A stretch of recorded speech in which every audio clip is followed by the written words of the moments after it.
for the love you've given me. I know you want the best for me. I care. You're listening to Kahn Swain, teacher of deliberate creation, accentuating the positive, showing you a way to a better life. Accentuating the positive, it's not just fad, it's sanity. Who in their right mind would accentuate anything else? Clap along if you feel like that's what you want to do. Now I see that you remember me. Hello and welcome to Accentuate the Positive here on Soul Traveller Radio. I'm so delighted today to have as my guest on the show, mantra, music, kirtan artist and founder of A Sound Life, Kahn. Welcome, Ido. Thank you. Thanks for having me. So great to have you on the show. Now, I've actually known Ido, from afar for a long time. The first time I saw you, a girlfriend of mine, Lesia Ruby, Taras's mum, said, "Oh, you have to come to this pub and see this fantastic band that her son was playing in. They're called the Kahn brothers." So I went off to this little pub in Surrey Hills and I was watching you and I was like, wow, these guys are awesome because you were playing pop sort of music, but all the messages in the music were really positive and uplifting and loving. And I was just a fan from the get-go, really. It was fantastic. Do you want to tell us a little bit about your journey, Ido? Sure. Yeah. So musically, I started playing with my brother in a sort of psychedelic rock band, which was called Gelbison, and we signed with a major label and toured the world, etc. But as that life became empty and sort of void of deeper meaning, even though that wasn't our intention when we started playing music, we always wanted to have a spiritual component to our music, and it was always there. But as we got involved in that mainstream rock and roll kind of world, I started as I was evolving through my yoga, qigong, spiritual practice, it didn't fit into my evolution as a person, and so the music naturally changed and evolved into Kahn Brothers, which was all about bringing positive, uplifting messages in a kind of pop folk setting. And then at the same time, I was just getting much more into mantra and kirtan. So sort of once I met my guru, Narayana, everything just sort of shifted in my world. Tell me about that transition. I'd be interested to hear about that transition.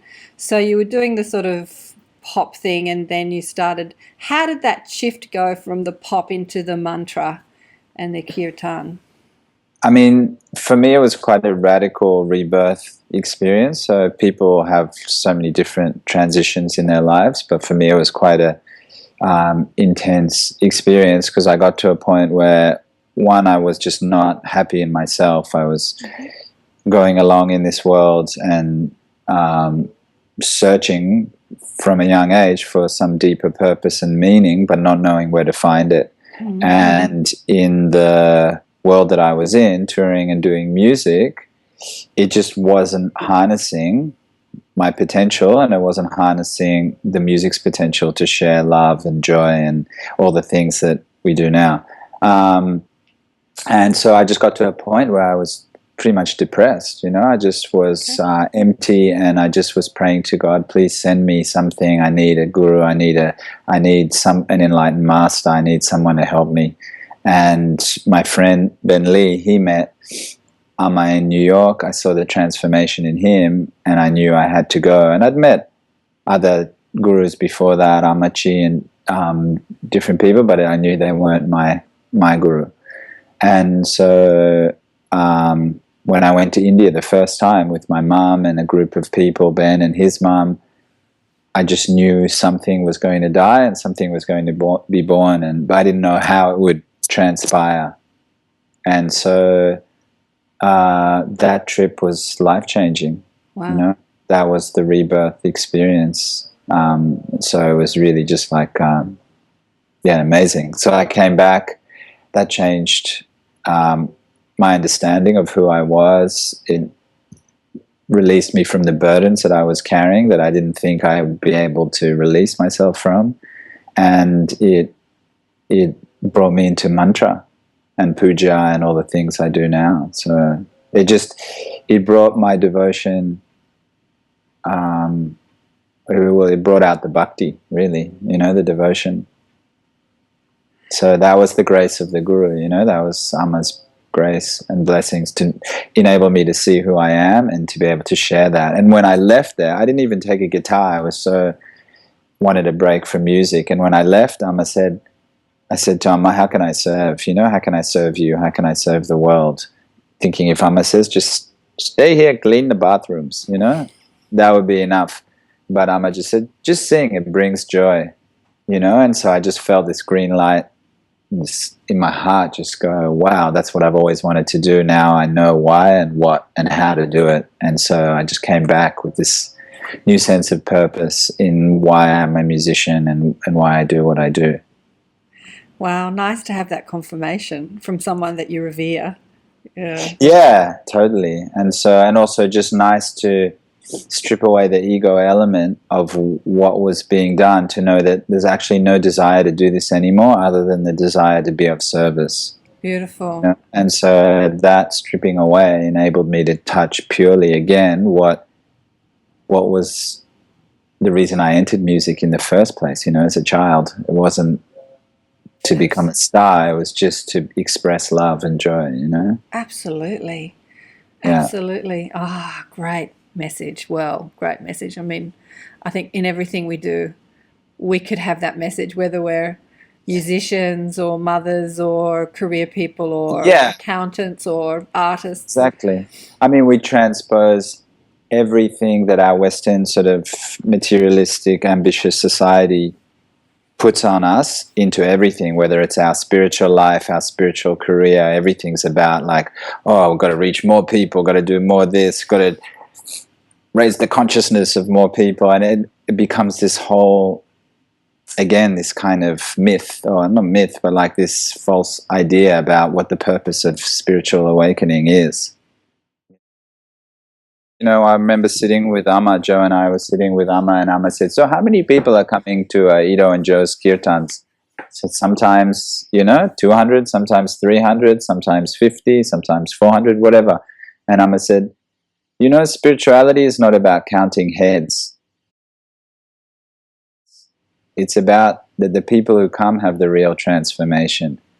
So we have this idea that bigger is better, but really if you touch somebody and they connect with who they are and they connect with the divine and their spirit, that's really all the greatest gift we can give anybody, whether it's just one person. So I think that was part of the transformation, understanding that it's not about trying to save this world or build this big, thing, which is what we constantly get sold as an idea, both in spirituality and in our material world.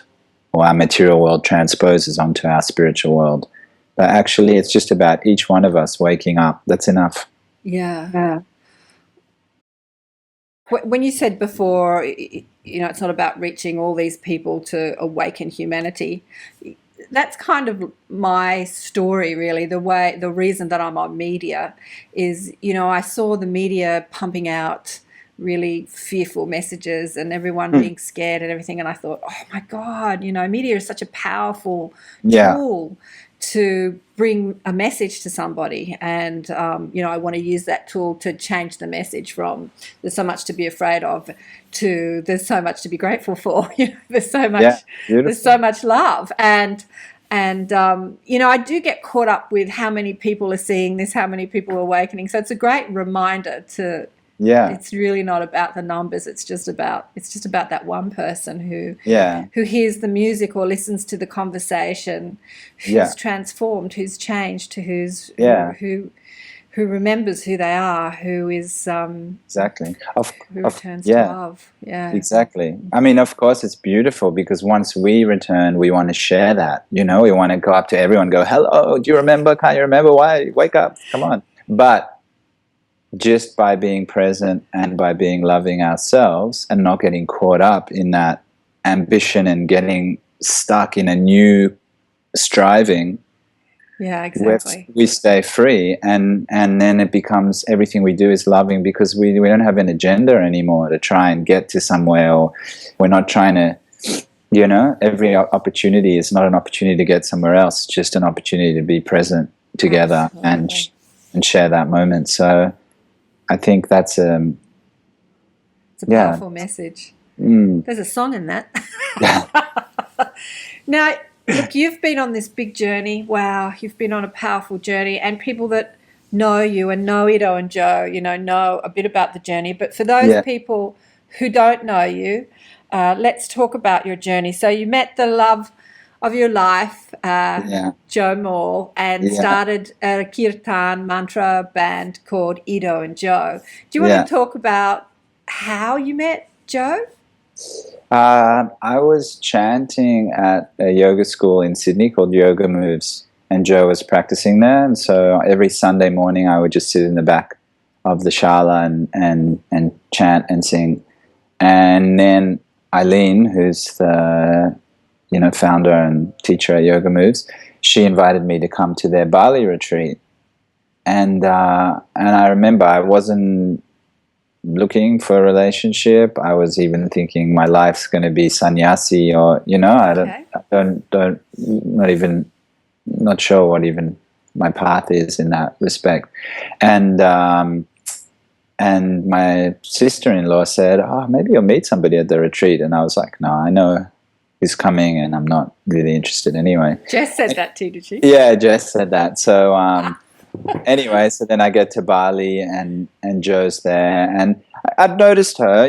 We'd both just noticed each other at the school, but never really had spoken or anything. And at the retreat, just she heard me sing, I heard her sing, I heard her play, and instantly I just had that feeling that we'd be traveling around the world playing music together. But at this point, she'd never sung before. She was a management consultant, and so I didn't really think, I didn't want to freak her out and say, "Hey, we're going to travel around the world playing together." So I said to her, "You're going to travel around the world playing music." And she just went, "You're crazy." And then I gave her a book of Amma's teachings, Amma's discourses, and she read the whole book, and she just said, "I want to go." And she was on her way to India, to Mysore, to study Ashtanga. And I was on my way to India. I was actually on my way to Perth to do the last kind of Kahn Brothers gig in one of these pub environments. So the place was called Devil's Pad or something, So I was going from Bali, this yoga retreat, to play with Devil's Pad. the Veal's Pad or whatever. And, so then I got to India, and Joe came, and it was the first day was the anniversary of the Sri Puram, the Golden Temple where we stay. And her first puja experience was this washing of Narayani, the goddess, with these elephants, where elephants' trunks were dipped in water and they were bathing the goddess. And that was her first experience. And we looked up and there was a rainbow, and it was just cosmic. All these amazing things happened. And then it was Krishna's birthday, and we were sitting underneath this tree, which we didn't know was a marriage tree. It's a Shiva Shakti tree. It's like a banyan tree and a peepal. It's two trees growing together, where you see them in Indian temples and things like that. And it's like a marriage, wish fulfilling sort of tree. People hang things in the tree for babies and other blessings. So we sat under this tree, just talking on Krishna's birthday, eating sweets, and just saying what our life's visions were. She said she wanted to do aid work and all these different things, and yoga and music. And anyway, that was under the tree where it all began, really. And then I left after 3 days. She stayed there. She never made it to Mysore. She ended up staying there 6 months, and by the time I came back, about 4 months later, on our first date, I proposed to her, and that was it. Wow. When you know, huh? Yeah. So, So then we had 7 years together of touring, playing, doing music, running yoga retreats, and starting our Sound Life charity. And interestingly enough, everything that she envisaged under that tree with you came true. Yeah, All yeah, of it. it's true. Yeah, so that's what was happening in this beautiful song that you've put out called "You Gave Me You." Do you want to tell us a bit about that? Yeah, it's actually, I just put it up on YouTube a few months ago on the date of our anniversary. It's actually not officially released anywhere. It's part of an album that we were writing over 7 years, effectively, which started with love songs that we wrote to each other while we were apart. And so when Joe was in India and I was in Australia, we started writing poems, and then I sent her a song, and then she was like, oh, you've upped the bar. And so then she picked up a guitar, started learning guitar and garage band and writing songs for the first time. So we have all this collection of love songs which we wrote to each other that nobody's really ever heard, which kind of go through all the seasons of love. I wanted to release it, and Joe was like, you can't. They're all just kind of these sweet love songs. It doesn't depict the whole story. She's like, you know, you can't just have the sweetness, you got to show the whole thing. So I think now I've got the whole collection of all the seasons of a love story. One day I'll finish all the mixes and master it and put it out. So you'll put it out as an album of love songs, yeah? Yeah, I don't know yet. I've got all this different material. I'm not really sure how it'll come out, but maybe it'll come out as our, you know, it was called a Gold Romance or Gold Embrace at the time. So, see. Well, let's have a listen to You Gave Me You.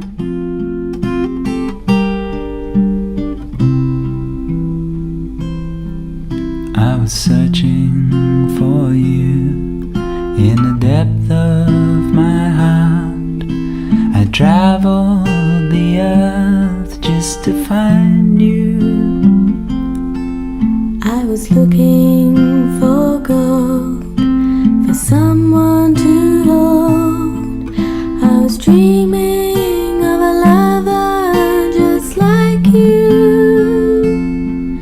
Then you came, and you whispered my name. Then you came, and you whispered my name. You gave me a flower, and you gave me a kiss. You gave me a song and much more than this. You gave me you.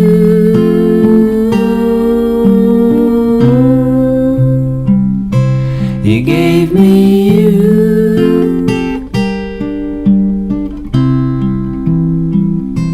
You gave me you.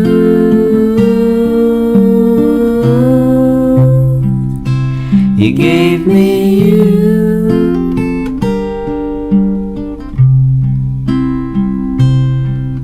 I was searching for love that would never die. And the deep in my heart, I would find you. I was saying a prayer for someone who cares, who could love me completely just like you. Then you came, and you whispered my name. Then you came, and you whispered my name. You gave me you.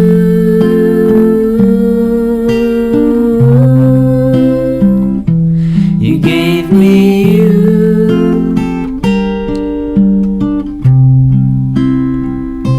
You gave me you.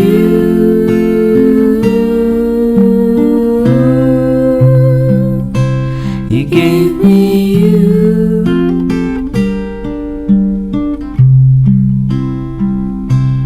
You gave me you. So you met Joe and you're traveling the world singing your heart's desire, singing mantra, and you'd spent a lot of time in India helping children and giving service. Do you want to tell us a bit about how that came about? Really, just by spending time at Narayani Peetham, at our ashram, at our guru's ashram, which is not really an ashram. It's a temple in a village with a guest house, so it's not like one compound or anything. There, the focus is two things: bhakti, devotion, so all the Vedic practices, chanting, puja, meditation, mantra, etc., and service to humanity, seva.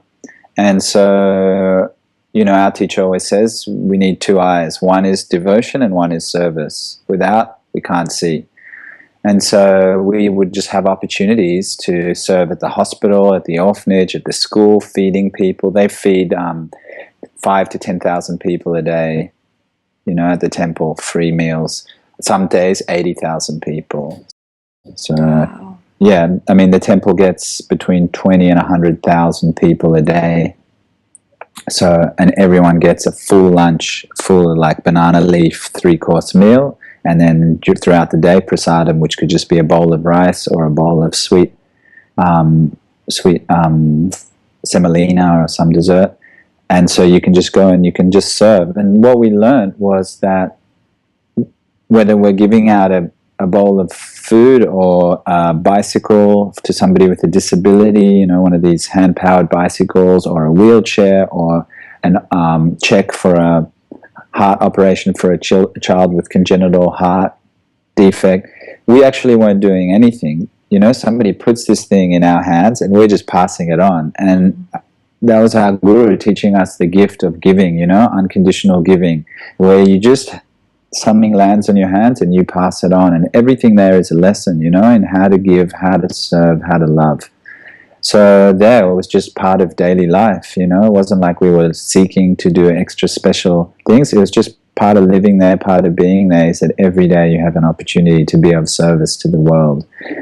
From there, doing those things inspired us to do, create a charity here in Australia and in Bali, where we were also doing things, and in India, rather than just doing things ad hoc through the temple. Mm-hmm. We thought, let's create an opportunity for people here to give. Mm-hmm. And so many people in Australia, so many yogis, so many musicians have time, are learning that the essence of yoga and its full culmination, fruition, is to be of service to the world. Mm-hmm. And so they want to share that, and so because we realized the power of yoga and music, we wanted to share that with people in need. So we started going into hospitals, disabilities facilities, aged care. Now we're in youth, at-risk youth, women's refuges, girls with eating disorders. So many different ways so we can bring this yoga knowledge and wisdom to the world. And if you go to India, for instance, the gurus, they give out all the knowledge and wisdom away for free. Yeah. There is dakshina, where you give, a little exchange, but it can be a fruit or a flower or whatever. Yeah. But it's not that. This wisdom is our birthright. So we believe that everyone should have the access to yoga and music. It's our birthright. Okay. So this is a Sound Life, the charity that you co-founded. Let me tell you a little story about that. So last night I was with some friends. I was with Emmanuel and Steve. Okay, yeah. Who are two musicians that, give service through a Sound Life. And they were talking about a place. So they went into a facility for some disability, I think mental and physical disability. I can't remember which one it was. They were talking about it to me last night, and Emmanuel was saying that there was this fellow there that was blind, and he was sitting there and he can't see and he never moves. He just sits there in his chair with his face down. And one of the facilitators at the facility, one of the carers, said, Emmanuel had said, "Hi, mate, how are you?" And one of the facilitators jokingly said, "You're going to get a lot of, response out of him because he never responds, this man." And so Emmanuel was playing his flute, which is exquisite. This is Emmanuel Lieberfreund, for anyone who wants to look him up, exquisite. And this guy started singing along, started humming along to the music. And the carer was like shocked, like, wow, there's some response from this guy. And Yeah. then when Manny was leaving, he went up to him and said, really nice to meet you, and stuck his hand out and shook his hand and said, see you later. And the guy said, yeah, bye for now.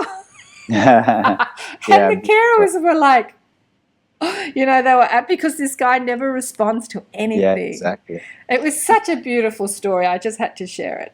Oh, it's so beautiful. I mean, those guys, Manny and Steve, have been going in, doing amazing work. And they go to two groups. One is very, kids with Down syndrome and different, very responsive. And so they're fun. They're really easy to interact with. And then the second group, which have high needs, and, some will be non-communicative and non-mobile and things like that. And so when they first went in, they were like, wow, how do we connect with this group? And they've seen after months of going that all these interactions and connections happen, not only on a psychic level, but physically. And so the music draws that out, and the yoga draws that out. And we start to see that everyone has a soul, everyone can connect, whether it's, we're used to connecting in one way, but there's so many ways for interaction and connection. And music's such a powerful connector, such a powerful connector. That's why I'm on a music station, Soul Traveller Radio, and really that's what we're doing with Soul Traveller Radio. It's using conscious music to bring that message of love and connection, and for the conscious music artists, that's what they're doing. Somebody asked me what a conscious music artist is, and many artists play conscious music, so they play uplifting, loving music that connects you. Music just in general connects you. But then there are conscious music artists that use their talent and their music and their message for only that, only that, not to be famous or to make lots of money or to be a pop star or a rock star, but to bring a message of connection and love and remembering. Yeah, totally.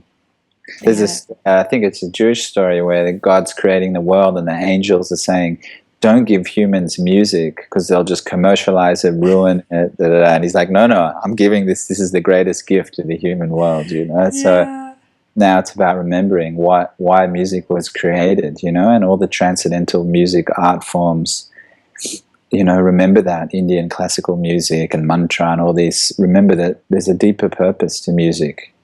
It's one of the easiest ways to connect with our spirit. Music is so powerful. I said to Steve last night, is anyone filming you do that? And he said, no, this is not to be filmed. This is not to be filmed. And I said, look, the only reason I say that is because I want people to see the power of the music, because it was reminding me of that movie Awakening, where those people were sort of like comatose and then they awoke. And listening to Manny's story about this man or this boy awakening through the music.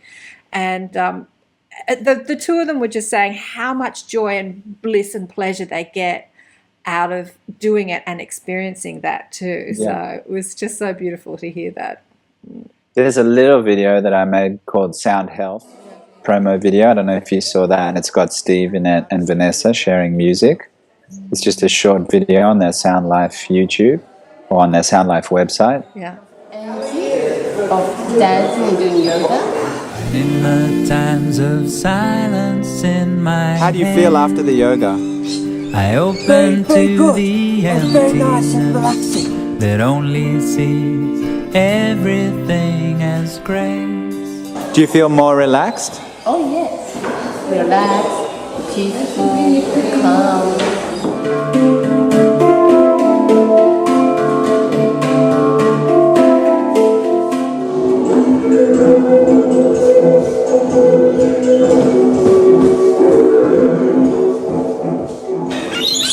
Sound like the Friday is the highlight of my week because I get to let go of myself and be with a wonderful bunch of people that are just do more for me than I do for them. So I don't come here to give, I come here to get from them. It's just the most wonderful contribution to my life.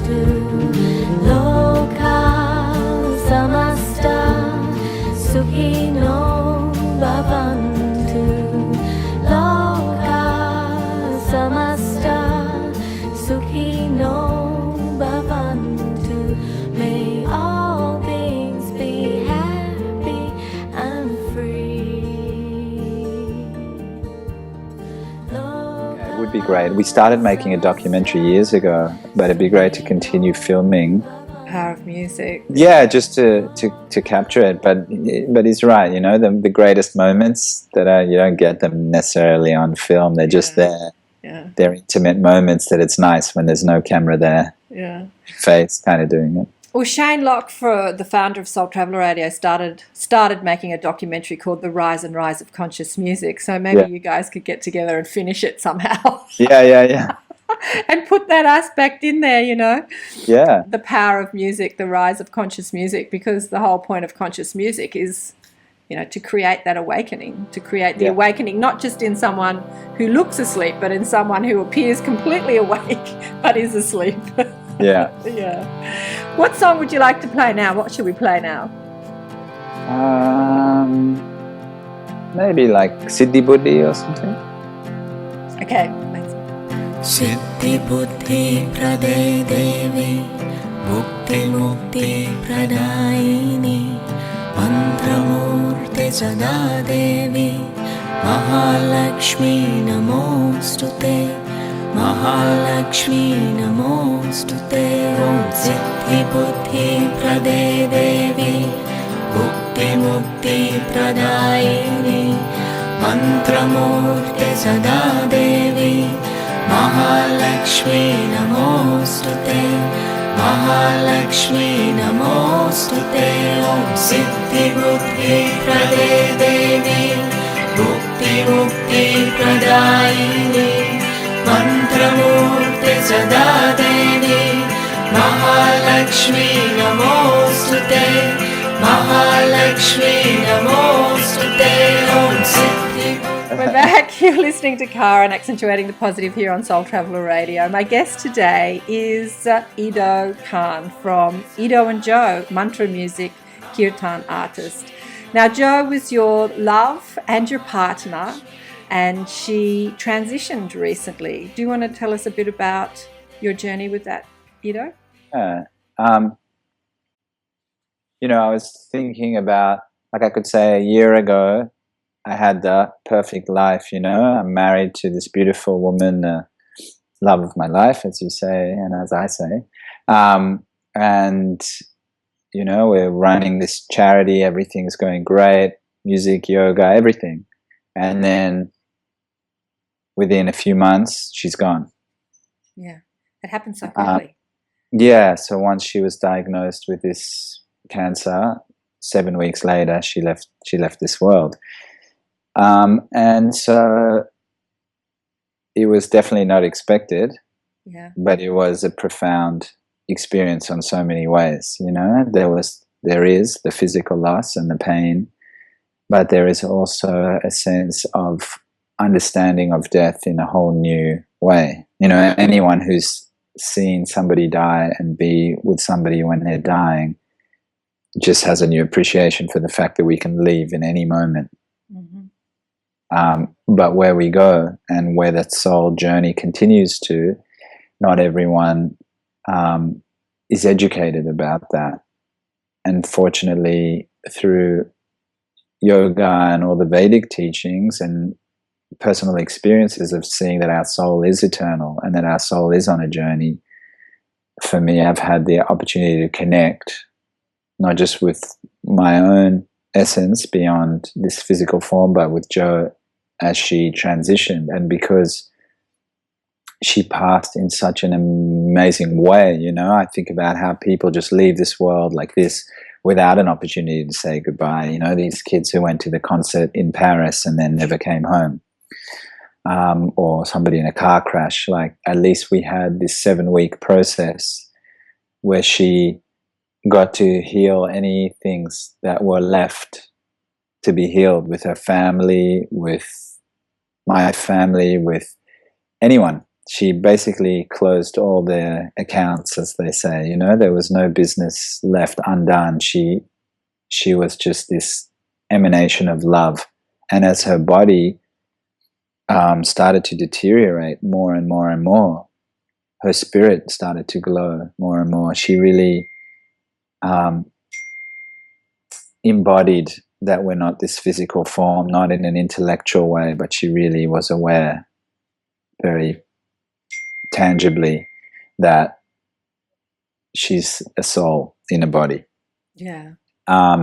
And so when we, on the last day, when we were all chanting Om Namo Narayani, our mantra, so the night before she passed, our guru called from India and chanted into the phone, into her ear. And at the time, I wasn't thinking about it, but later I understood that was the guru calling her soul home. You know, just chanting the mantra into her was calling her soul to that liberation, but also gave her peace, you know, just enabled her to be in peace in those last 24 hours. And she wanted to stay, you know, she loved this world. She wanted to be in this world. But at the same time, her soul journey here was finished and divine had another plan for her. Yeah. So having that wisdom and faith enabled me and her to go through the process in a way without feeling, oh, why is this happening to me? You know, there was none of that kind of victim sort of thing around it. And she became aware of all the karmas that she'd caused in previous lives, hurts to other beings, things that she didn't want to do, you know, things that she really realized that she didn't want to cause any suffering to any other being. Mm-hmm, mm-hmm. And so when she left, it was a lot of energy came, profound. It was a profound experience because as her consciousness was merging with the divine, the energy, that divine consciousness was entering into me. And that was something I could never have anticipated, prepared for, because in a way it felt like a marriage at a deeper level in a new consciousness, which is sort of hard to speak of in words, but it was profound. And, you know, now I'm still dealing obviously with the human aspect of it and the human loss and the fact that my best friend and lover is not there by my side to share all these beautiful things that are happening in my life. But I know that she's there as part of it, orchestrating and connecting in a much deeper way because she's now returned to her true nature. Her journey is finished. And that's what we call moksha, you know, liberation in Sanskrit. Mm-hmm. Mm-hmm. Her life journey is finished on this earth. Well, when I saw you at her celebration of life that you had at the Paddington Town Hall, you know, there were so many grieving people. And you were in that place of knowing that she's still with you and it's all perfect, which was beautiful to see, actually. It was really beautiful to see. Yeah. Death can be... Look, I know that you're human. We're human. Yeah. You go into that place of missing and then back to that place of acceptance and then back to that place of missing and then back to that place, like this seesaw. Yeah. You know, imagine. Yeah. I've had so much death. You know, death started arriving when I was 15, 16. My mother died, and so the exploration of death and spirituality through that window that we never die, that we are eternal, we're eternal beings just here for a short holiday here on earth, a visit, and that our true home is somewhere else. It's not even somewhere else, it's within us, but it's not the physical vehicle, it's the soul within the physical vehicle.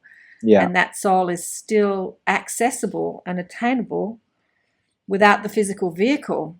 It is a big lesson to learn because we're so distracted by the physicalness of our nature, and the television and the magazines tell us how important it is to focus on what we look like and how our physical being operates. But the message is really about the spirit within the physical vehicle. Definitely. And how we live our lives directs the journey that our soul will take in the next life or in the next stage of the journey. And that's what was so beautiful, you know. I mean, I remember when I got to India and Amma said, although she lived a short life, she became aware of the divine and she dedicated her life to the divine. So she's reached this good place, you know.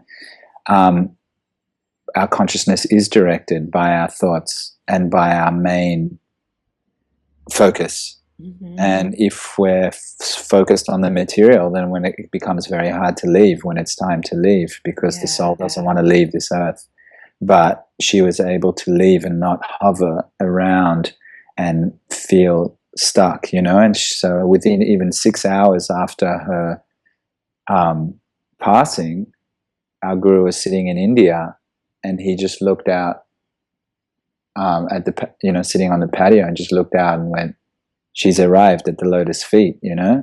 And later on, when I got to India, Amma said that, you know, because of all the pujas and all the mantras and everything that we were doing, she was usually, the soul hovers around the body for longer, maybe a few days or whatever. She was able to leave much quicker. And then the whole process of liberation is such a fascinating thing, you know. If you look at Tibetan Buddhism or Hinduism or every spiritual tradition, religion has a different sort of understanding of the journey of the soul.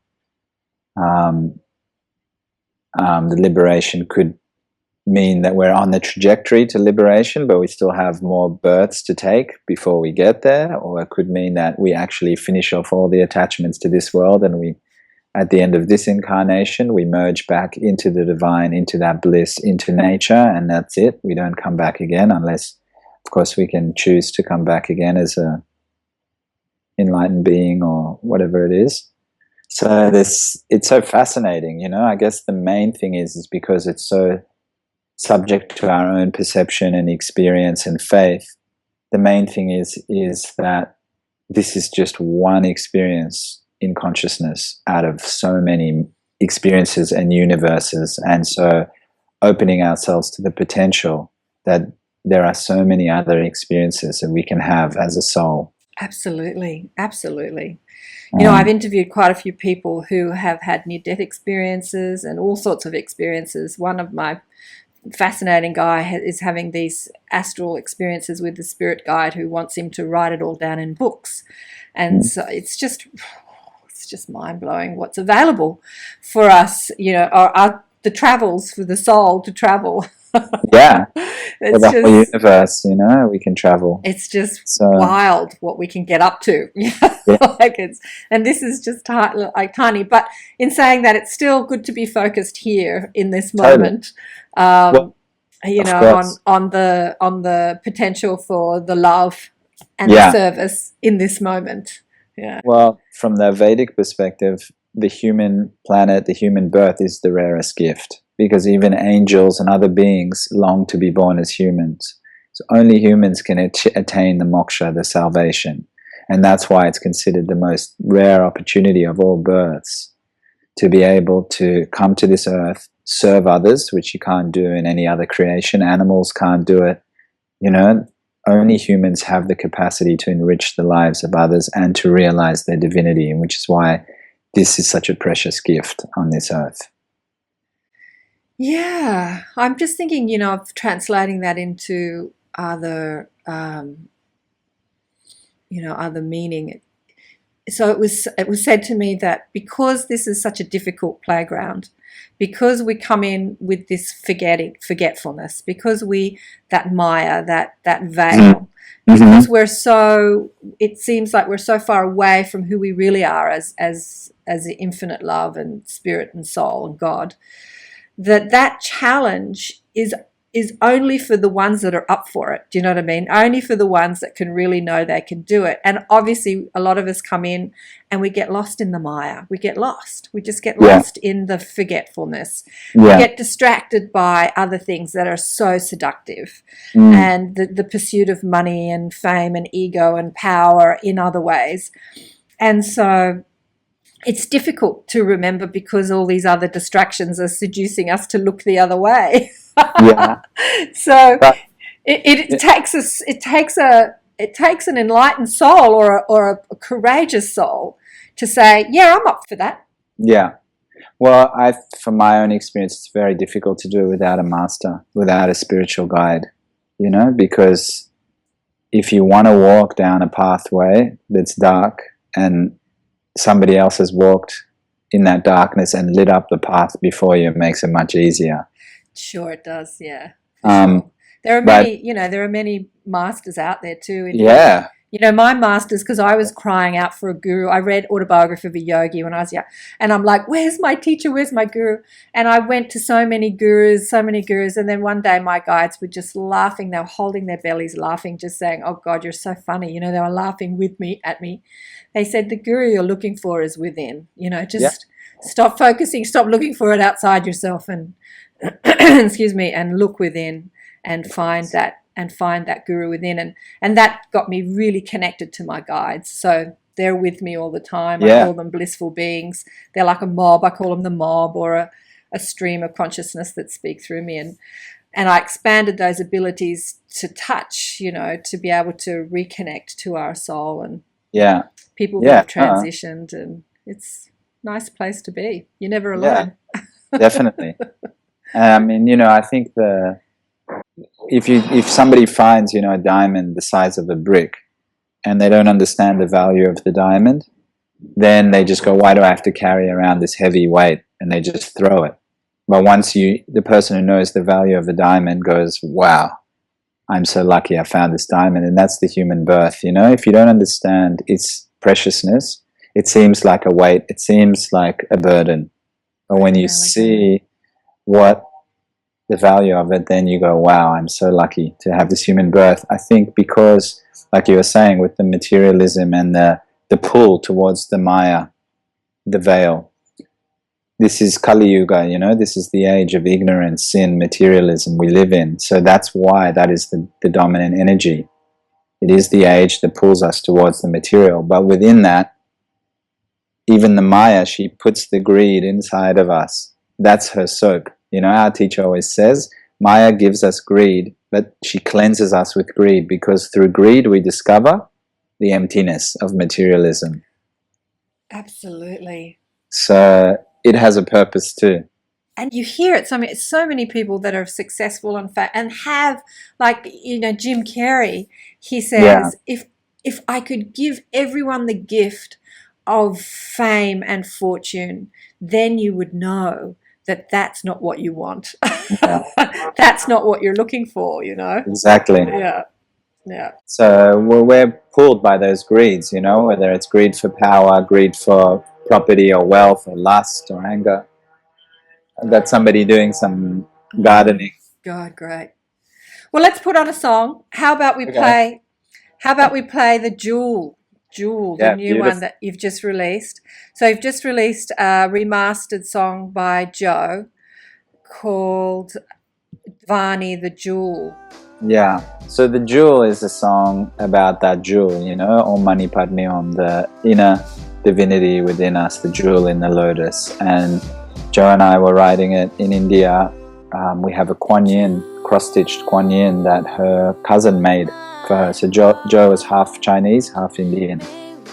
And her mother was always praying to Kuan Yin, the goddess of mercy. And Kuan Yin is like the Divine Mother, very similar to, or another aspect of Narayani, who's the main goddess that we worship. And so the Jewel is, just a beautiful song about all the things we've been speaking about, finding your inner purpose, finding your true potential, the jewel within you. Beautiful. Let's have a listen.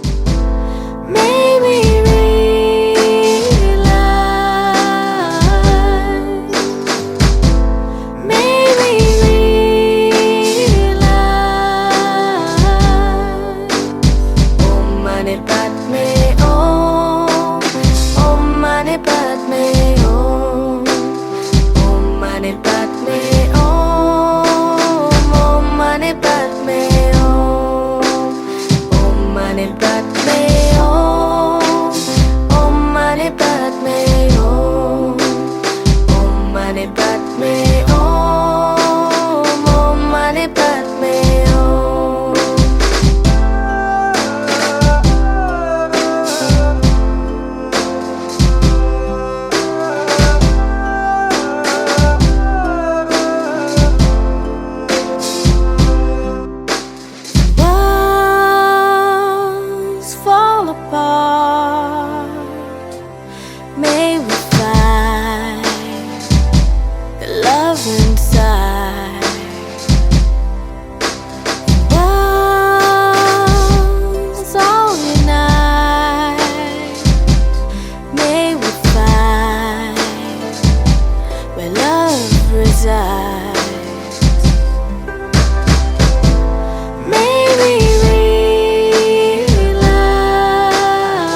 accentuating the positive here on Soul Traveller Radio. My guest today is the gorgeous and divine Ido Kahn from Ido and Joe Kirtan and mantra music.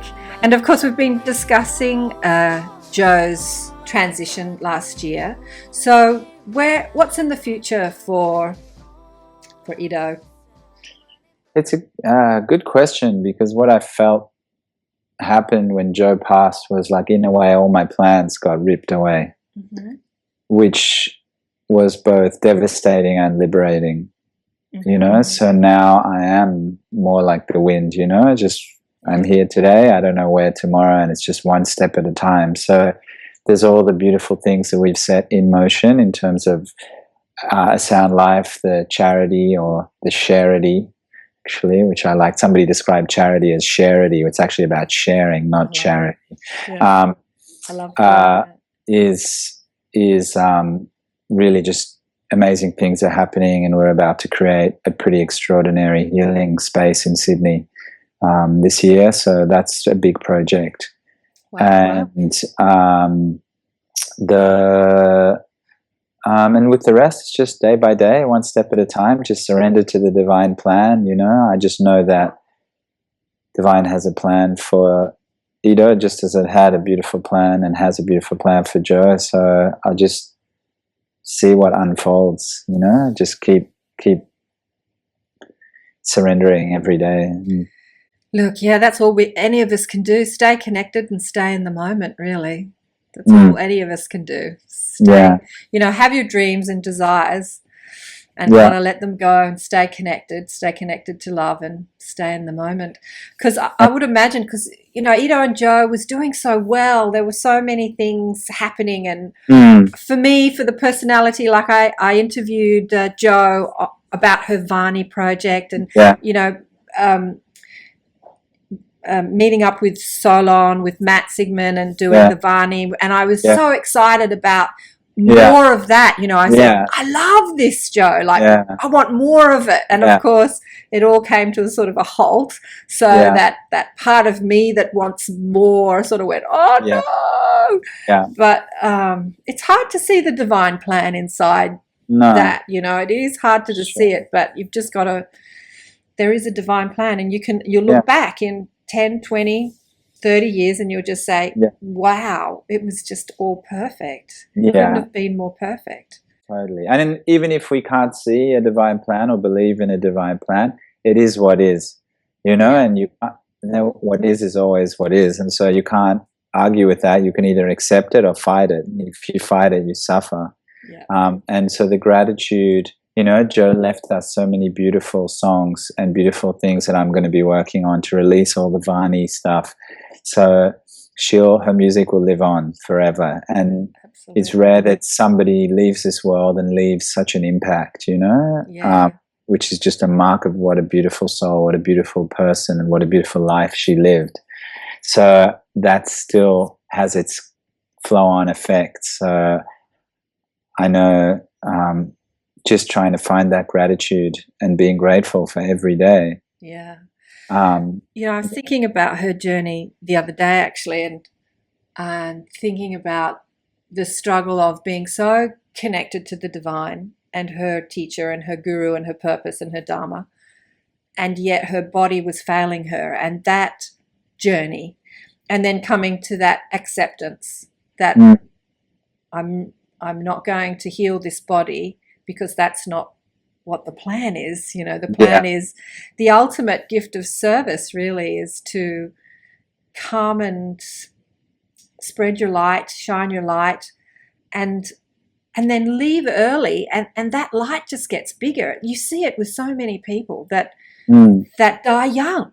You know, like they could be rock stars. They could be Lady Diana Spencer or Princess Diana or you know, Marilyn Monroe. I mean, sometimes that light, you know, when you transition from this physical body, it just gets bigger.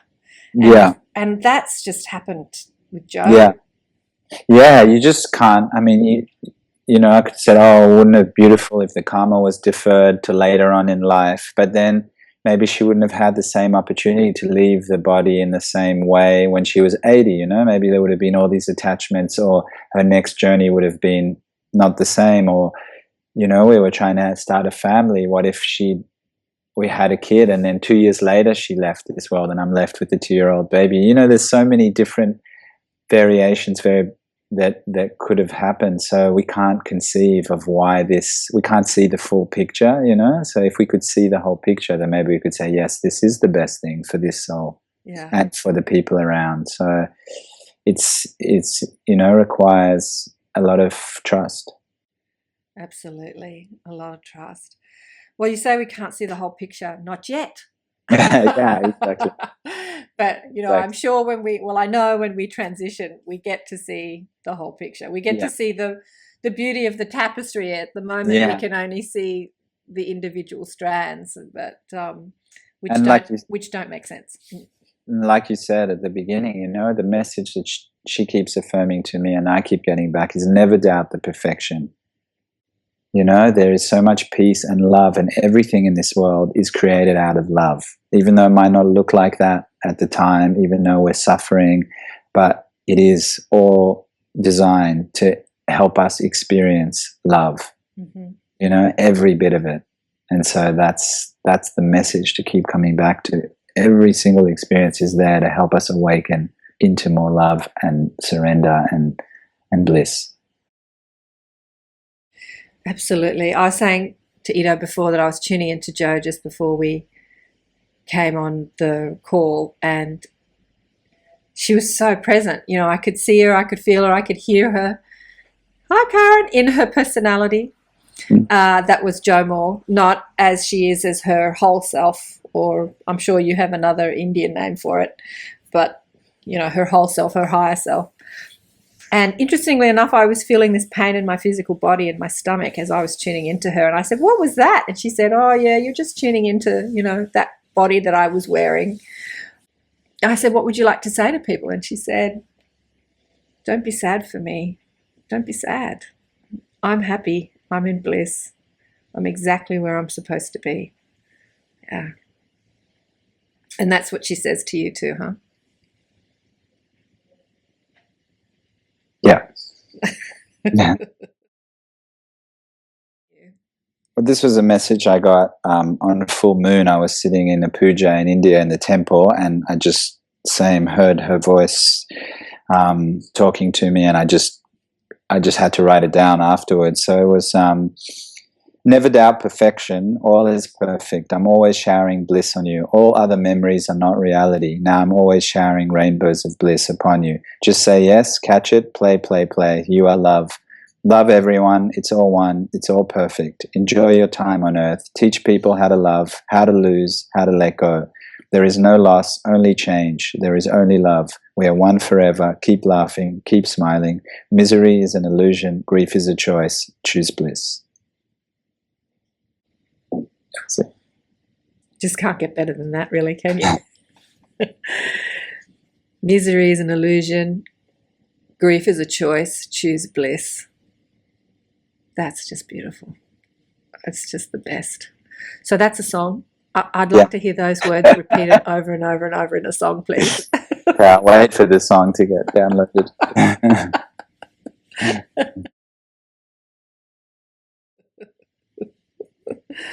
What song would you like to finish with? Let's share the Joe's thank you song, which again will come out later on when we release the Vani album. Hopefully, I'm planning to release it on the anniversary of her passing, so in September this year. So what date did she pass? She passed in September? 21st of September. 21st of September. It was the spring equinox or solstice or whatever. Yeah. Wow. So you're going to release Vani on the 21st of September this year, the album? Hopefully, yeah. Try to finish it by then, and then we're planning a concert for Jo with different musicians sharing her songs and a whole release of the Vani. Yeah. Ido, it's been such a pleasure such a joy to talk with you today. It's been so Thank blissful for me too. I mean, your energy is so divine. It's just been such a pleasure to just, hang out with your energy and be here with your wisdom. And wow, it's been beautiful. Thank you. Thank you so much. Thank you. Thank you for the love you've given me. I know you want the best for me. I care. Holding to the precious moments now. How I wonder if you feel my world turn round. Thank you for this love. Thank you for this love.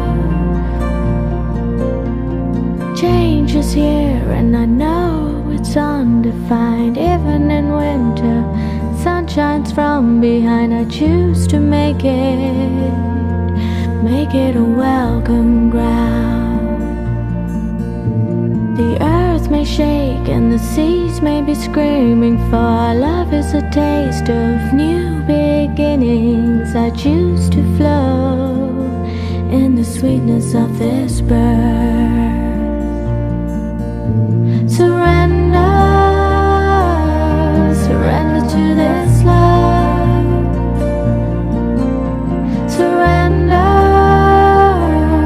Surrender to this love.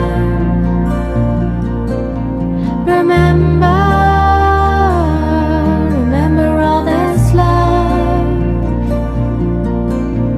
Remember all this love. Now I see that you remember me. Now I see that you remember me.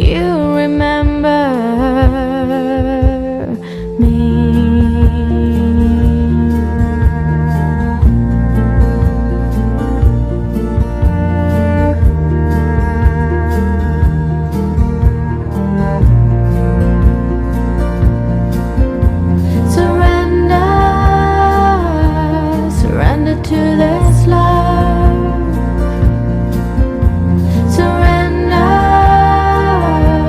Surrender to this love.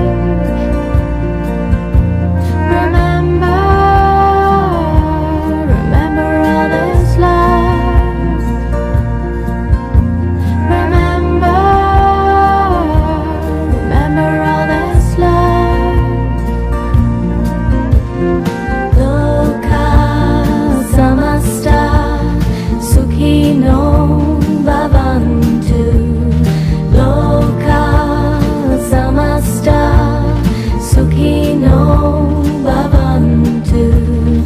Loka samasta sukhino bhavantu. May all beings be happy and free.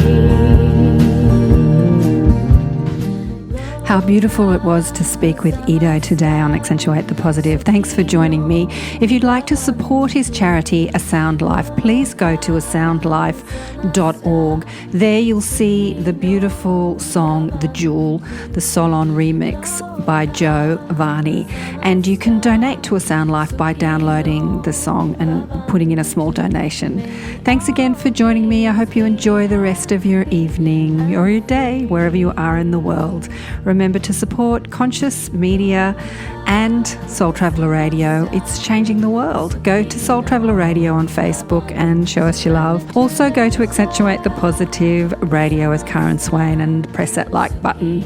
If you'd like to find out more about me, go to my website karenswain.com and have a bit of a explore. There's so much to see on the website.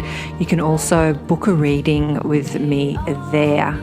Remember to download the mobile app of Soul Traveller Radio, you have the home of conscious music in the palm of your hand. Thanks again for listening. Catch you next time. Bye for now.